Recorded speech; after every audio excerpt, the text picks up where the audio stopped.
4.3 보궐선거 패배 이후 지도부 책임론으로 내분을 겪고 있는 바른미래당 손학규 대표가 추석까지 당 지지율을 끌어올리지 못하면 사퇴하겠다고 선언했습니다. 당 혁신을 내걸며 정면 돌파 의지를 다졌지만 당내 비판 세력의 반응은 여전히 싸늘합니다. 김주영 기자가 보도합니다. 바른미래당 최고위원회의가 다시 한번 의결 정족수를 채우지 못한 채 열렸습니다. 4.3 보궐선거 참패에 대한 손학규 지도부의 책임론을 들며 최고위 보이콧에 나선 하태경, 이준석, 권은희 최고위원이 여전히 불참했기 때문입니다. 죄송합니다.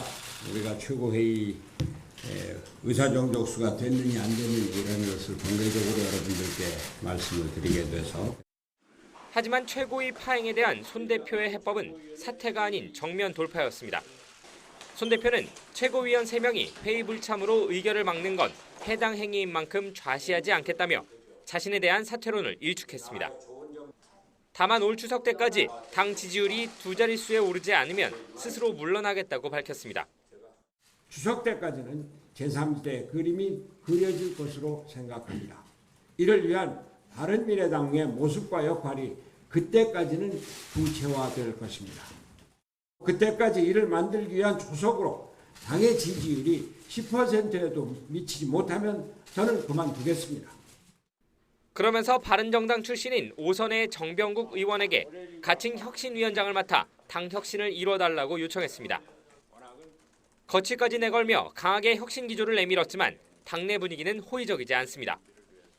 당장 정병국 의원부터 공식적으로 자리를 제안받은 것이 아니고 현 문제에 대한 당 지도부의 충분한 논의가 필요하다며 한 발을 빼는 모습입니다.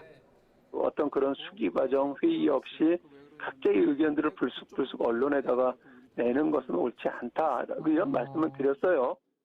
하태경 의원은 손 대표의 상황인식이 제대로 이루어지지 못하고 있다고 비판했고 이준석 최고위원은 당무 거부는 정당하다고 거듭 반발했습니다. 이런 가운데 당의 한 축인 안철수계 지역위원장들도 조만간 열릴 모임을 통해 현 지도부 사퇴를 공식 요청하는 방안을 고민 중입니다. 고심 끝에 내놓은 돌파구마저 비판 세력에게 받아들여지지 못하고 있는 가운데 총선을 1년 앞두고 표류하는 손학규호가 당을 하나로 묶을 묘수를 다시 내놓을 수 있을지 관심입니다. YTN 김주영입니다.